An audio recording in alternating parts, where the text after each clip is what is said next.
தஞ்சாவூர் பொம்மை தஞ்சாவூர் பொம்மை.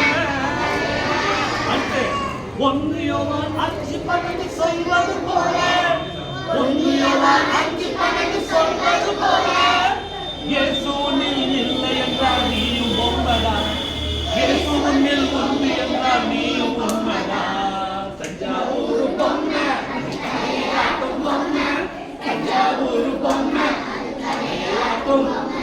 நீயும் நானும் செய்யலாம். தஞ்சாவூர் பொம்மை நீயும் நானும் செய்யலாம். தஞ்சாவூர் பொம்மை தஞ்சாவூர் பொம்மை. அப்படி அடுத்து 1 யோவான் 5:12 சொல்வது போல அழகா 1 யோவான் 5:12 சொல்வது போல இயேசுவில் இல்லை என்றால் ஜீவன் இல்லையே, இயேசுவில் உண்டு என்றால் ஜீவன் உண்டையா. தஞ்சாவூர் பொம்மை பொம்மை தஞ்சாவூர் பொம்மை நீயும் நானும் செய்யலாம். தஞ்சாவூர் நீயும் நானும் செய்யலாம். தஞ்சாவூர் பொம்மை தஞ்சாவூர் பொம்மை. Very good. அப்போ இந்த வசனத்தின் படி நம்ம என்ன கத்துக்கிட்டோம் நேத்து? 1 யோவான் 5:12 என்ன எழுதப்பட்டிருக்கு? குமாரனை உடையவன் ஜீவனை உடையவன், தேவனுடைய குமாரன் இல்லாதவன் ஜீவன் இல்லாதவன். பாருங்க, அப்போ இயேசு நமக்குள்ள இருந்தாக்க நாம ஜீவன் பெற்றவர்கள், உயிர் பெற்றவர்கள். சரிங்களா? அப்போ இயேசப்பா நமக்குள்ள இல்ல அப்படின்னாக்க இந்த பாட்டுல பாடின மாதிரி நாம எப்படிப்பட்டவங்களா தான் இருப்போம்? பொம்மையா தான் இருப்போம். சொல்லுங்க. ஒரு பொம்மை பேசுமா? அது வச்ச இடத்துல இருக்கும், ஆட்டி விட்டா ஒரு இடத்துல ஆடிக்கிட்டே இருக்கும். சரிங்களா? அதுக்கு வாய் இருந்தும் பேசாது, கண்ணு இருந்தும் பார்க்காது, காது இருந்து கேட்காது, கை இருந்து ஒன்றும் செய்யாது, கால் இருந்து நடக்காது. சரிங்களா? அப்ப நம்ம வெறும் பொம்மையா இருக்க விரும்புறோமா, இல்ல நாம இயேசுப்பாவுடைய கைகள்ல இருக்கிறோம், கருவிகளா நம்ம இருக்க போறோமா? சொல்லுங்க. இயேசுப்பா நமக்குள்ள இருந்தாக்க நாம எப்படிப்பட்டவர்களா இருப்போம்? சொல்லுங்க. விசேஷித்தவர்கள். படைப்புலே விசேஷமான படைப்பு யார் தெரியுமா? 6 நாள்ல இயேசுப்பா எல்லாத்தையும் படைச்சான்னு நம்ம பார்த்தோம்ல. அப்போ அந்த படைப்புகளிலேயே மிக முக்கியமான விசேஷமான ஸ்பெஷலான படைப்பு என்னன்னு உங்களுக்கு தெரியுமா? சொல்லுங்க. நாம தான் மனித படைப்பு.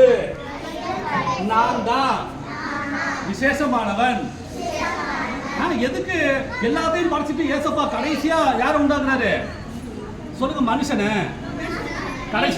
கடைசியா தானே மனுஷனை உண்டாக்குனாரு. எதுக்காக? சொல்லுங்க.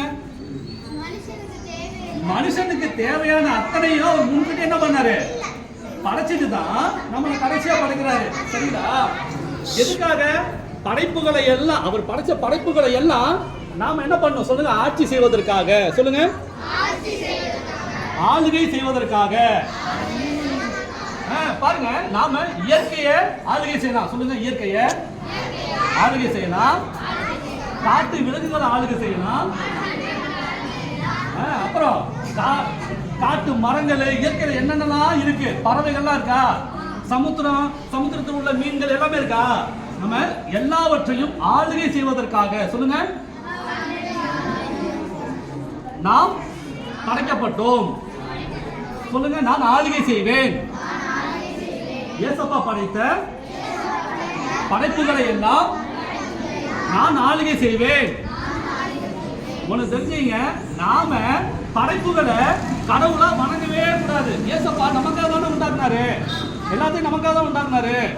அப்போ சூரியன் யாருக்காக உண்டாக்குனாரு? சொல்லுங்க. நமக்காக.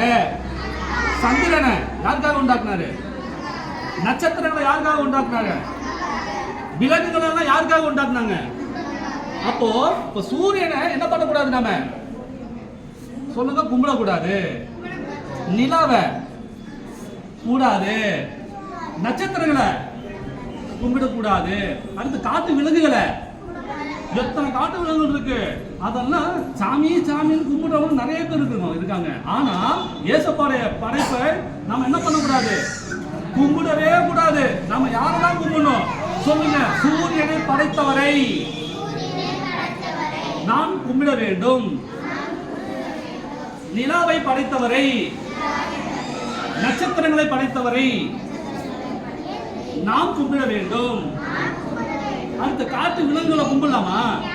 இப்ப எத்தனை பேர் காட்டு விலங்குகளை கும்பிடுறாங்க? யானையை கும்பிடுறாங்க, பெருச்சடியை கும்பிடுறாங்க, கண்ணுடைய கும்பிடுறாங்க, பசுமாட்டை தொட்டு கும்பிடுறாங்க. அதெல்லாம் கும்பிடவே கூடாது. இதெல்லாம் செய்யறதுனால நம்ம யாருக்கு கோபம் பண்றோம்? ஏசப்பாக்கு கோபம் பண்றோம். அவருடைய படைப்பை போய் நம்ம கும்பிடலாமா? அப்போ இதெல்லாம் படைச்சவர் தான் என்ன பண்ணோம்? கும்பிடணும். சொல்லுங்க, எல்லாவற்றையும் படைத்தவரை நாம் கும்பிட வேண்டும். அடுத்து மனுஷங்களையே தெய்வமா கும்பிடுறாங்கல்ல, அதுவும் கூடாது. சொல்லுங்க, மனுஷனை தெய்வமாக கும்பிடக்கூடாது. அப்ப மனுஷனே யாரு படைச்சது? ஏசப்பா தானே. அப்போ மனுஷன் எல்லாம் சேர்ந்து நம்ம யாரு கும்பிடணுமா? சொல்லுங்க, ஏசப்பாவை. நாம அத்தனையும் யாரு கும்பிடணுமா? சிருஷ்டிகள் எல்லாமே. சொல்லுங்க, ஏசப்பாவை கும்பிடணும். Very good. இன்னொரு